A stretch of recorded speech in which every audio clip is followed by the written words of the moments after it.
pernah saya diskusi di Hotel Mare itu waktu saya munculkan ini PBRT.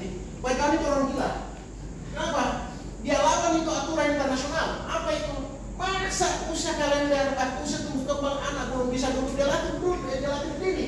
Padahal itu usianya, padahal itu belum bisa duduk, belum bisa berdiri. Kenapa dia langsung latih begini? Mestinya dilatih dulu badan kiri kanan, latih kepala, latih tangan, latih badan, latih tungkai. Saya bilang tidak, itu ketinggalan zaman. Sekarang saya bisa paham, oh ternyata Pak Johan seperti itu. Oke, berarti progres. Nah, ada seperti ini. Dalam satu waktu saya perkenalkan dulu sebagai sensorik apperception. Oke, apa yang saya lakukan? Bengkok,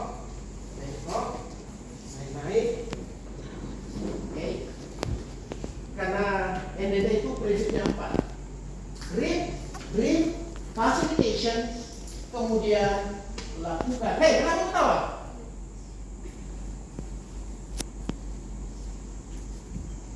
Grip, apa itu grip? Refleks patologik. Apa? Kayaknya apa?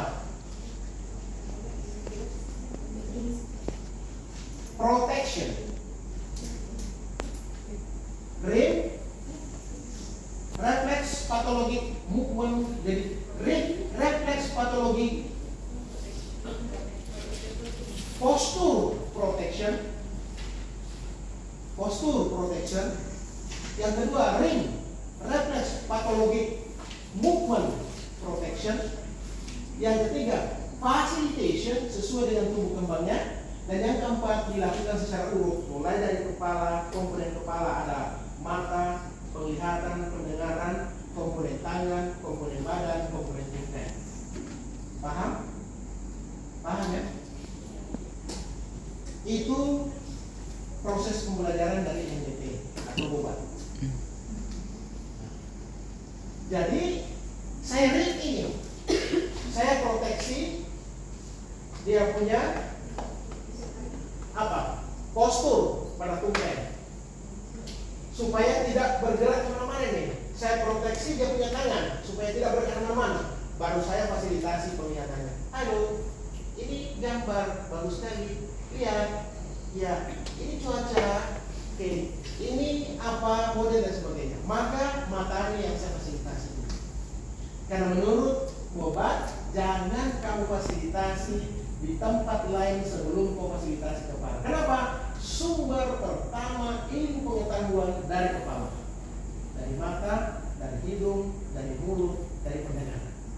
Itu yang wah biasa orang fisioterapi di dunia ini. Bukan nih. Padahal tidak kamu ini. Menurut saya tidak seperti itu. Oke.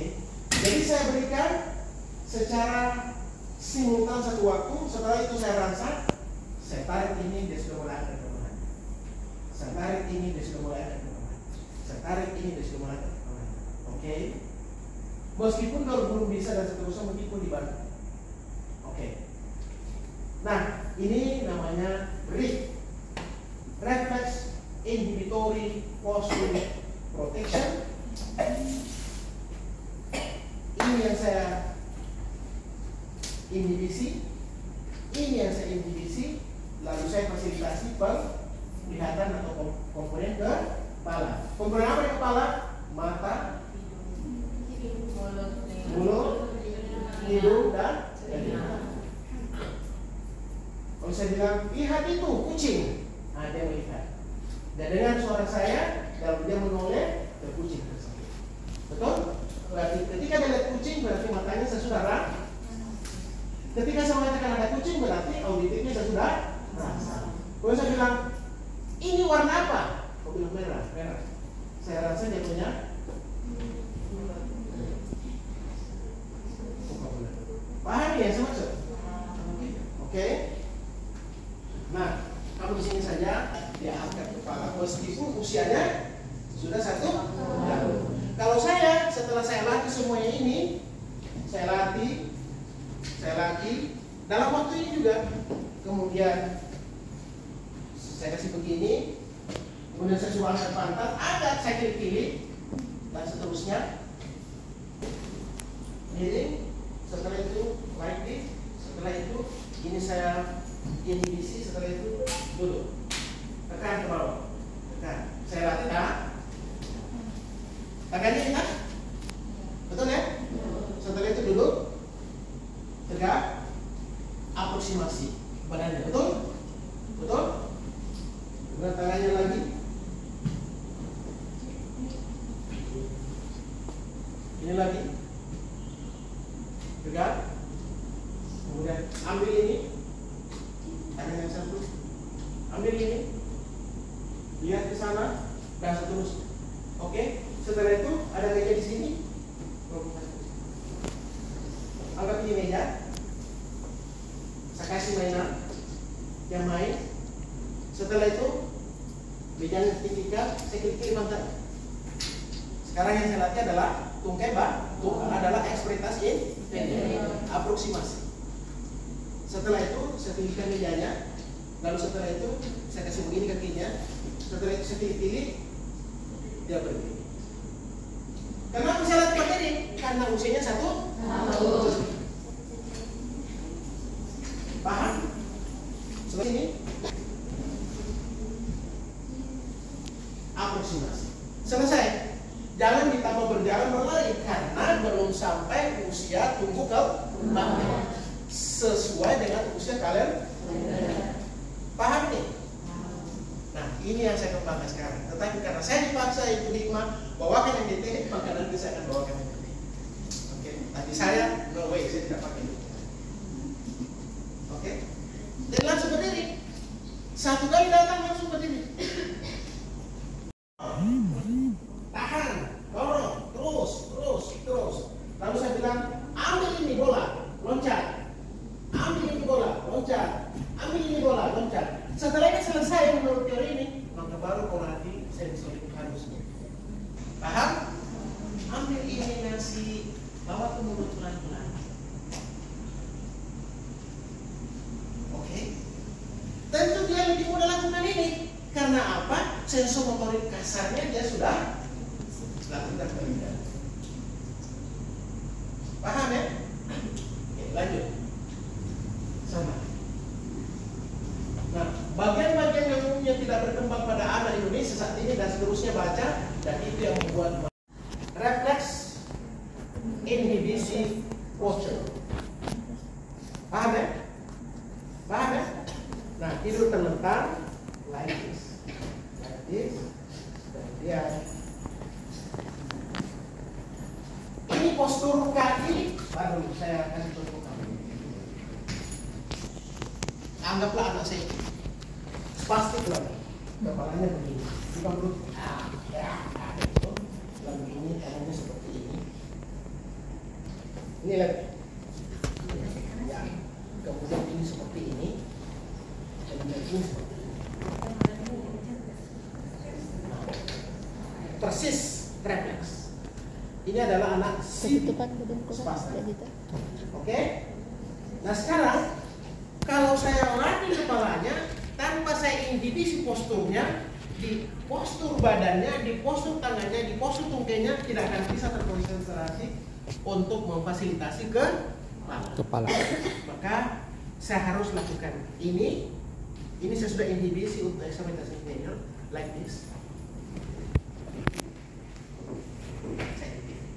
Oke, lalu ini saya tarik. Oke, lalu setelah itu saya angkat kepalanya, lihat ke sini, bilang mama, dan seterusnya.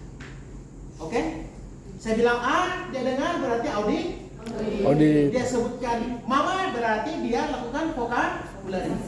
Kemudian dia lihat gambar berarti merangsang visual. Kalau saya kasih hidungan harum, berarti melatih penciuman. Kemudian saya kasih gula-gula, dia makan, berarti melatih pengecap. Understand? Yes. Lihat inhibisi postur inhibisi movement karena ini bergerak terus.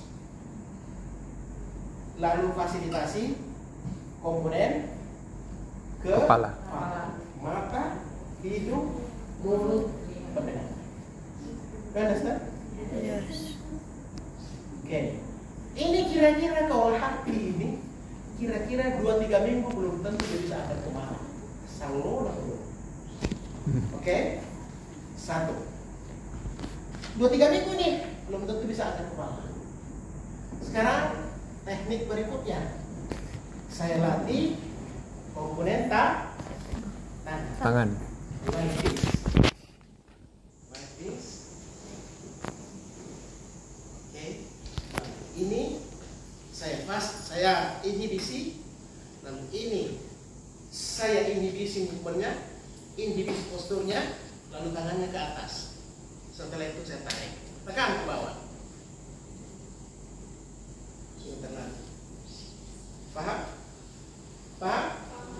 Saya inhibisi posturnya, saya inhibisi movementnya, saya fasilitasi tangannya. Tadi sudah kepala ya? Ini NDT loh bicara ini. Sama tentunya dengan tangan Kiri. Sekarang supaya tidak terlalu sia-sia ini berpasang-pasangan. Ini pantatnya sudah berdiri.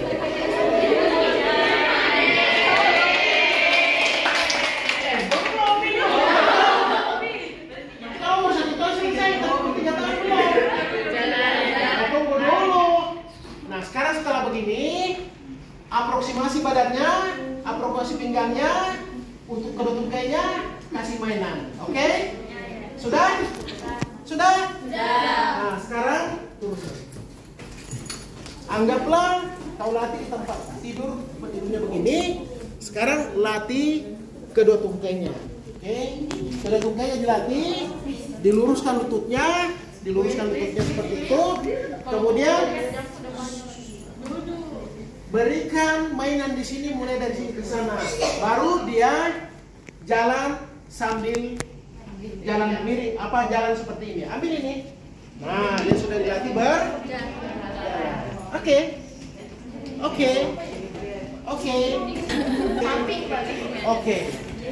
Oke. Andai saja ada kontraktur, ada ototnya kurang kuat, maka terlebih dahulu itu yang dilakukan. Contoh, kontraktur dia punya knee joint, maka harus di Stretching. sebelum dilatih berdiri. Paham? Kontraktur elbownya, kontraktur shouldernya, itu semua dilakukan stretching terlebih dahulu. Baru diberikan latihan seperti ini.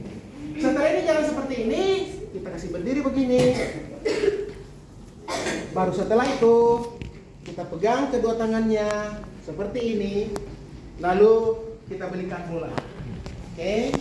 Sekarang tendang bolanya, tendang bolanya, setelah bolanya ke sana, disuruh ayo jalan ke sana, tendang lagi, tendang lagi, Jadi tujuannya ini apa?